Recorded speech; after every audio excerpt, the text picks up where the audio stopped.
গাজীপুর ধান গবেষণা ইনস্টিটিউটে নতুন মহাপরিচালক নিয়োগকে কেন্দ্র করে পক্ষে বিপক্ষে দুটি গ্রুপ অবস্থান নিয়ে বিক্ষোভ করেছে। তৈরি হয়েছে উত্তেজনা, দেয়া হয়েছে অফিস কক্ষে তালা। নতুন ডিজি বলেছেন কিছুটা ভুল বোঝাবুঝি হয়েছে, কি কারণে হচ্ছে তা খতিয়ে দেখা হবে। নিয়োগের পরই ডিজিকে ফ্যাসিবাদের দোসর ও দুর্নীতিবাজ আখ্যা দিয়ে নিয়োগ বাতিলের দাবিতে গাজীপুর ধান গবেষণা ইনস্টিটিউটে বিক্ষোভ করেছে বিজ্ঞানী ও শ্রমিক কর্মকর্তাদের একটি অংশ।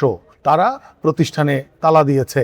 যে আমাদের একজন গতকালকে বাংলাদেশ সরকার, গণপ্রজাতন্ত্রী বাংলাদেশ সরকার, জনবান্ধব সরকার একজন ডিজি নিয়োগ দিছে। এই ডিজি নিয়োগ দেওয়ার কারণে কিছু শৃঙ্খল লোক, তাদের মনোবত হয় নাই এই ডিজি অত্যন্ত সৎ মানুষ এখানে বসবে, তাদের হয়তো ফায়দা হবে না, যার জন্য তারা এটা বাধা দেওয়ার চেষ্টা করতেছে। কারা বা কেউ সন্ত্রাসী চাঁদাবাজরা আজকে অফিসে তালা দিয়েছে। আমাদের দাবি সমস্ত অফিস আদালত যেন খুলে দেয়, আমাদের কর্মপরিবেশ যেন ঠিক করে এবং সরকারের যে উদ্দেশ্যে এই ডিজি মহোদয়কে নিয়োগ দিয়েছে সেই উদ্দেশ্য যেন বাস্তবায়ন করতে পারে, এটাই আমাদের দাবি। অপরদিকে অপর একটি পক্ষ নিয়োগ পদ্ধতি সঠিক রয়েছে বলে দাবি করে তারাও কর্মসূচি পালন করেছে। উনি অত্যন্ত সৎ লোক ডিজি মহোদয়। উনি আসলে তাদের টেন্ডারবাজি হবে না, চাঁদাবাজি হবে না, ব্যবসা বাণিজ্য হবে না। এই জন্য তারা বিরোধিতা করতেছেন।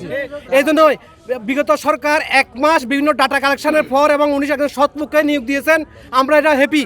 দুপুরে নতুন ডিজি ধান গবেষণা ইনস্টিটিউটে আসলে তৈরি হয় দুপক্ষের মধ্যে উত্তেজনা।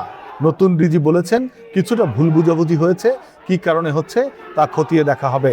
আইন ব্যান কর্মকর্তা হিসেবে নিয়োগ দিলেন, তখন থেকেই আমাদের এখানে আমাদের কর্মকর্তাদের কথা হচ্ছে যে কোনো ফ্যাসিস্ট বা কোনো অসৎ লোককে আমাদের এখানে আইন ব্যান কর্মকর্তা হিসেবে দেওয়া যাবে না, যেহেতু টাকা পয়সার ব্যাপার আছে। এখানে নিয়োগ দিয়েছেন আমাদের আমিনুল ইসলাম স্যারকে। দুপক্ষের অবস্থানকে কেন্দ্র করে শক্ত অবস্থানে রয়েছে আইন শৃঙ্খলা বাহিনী।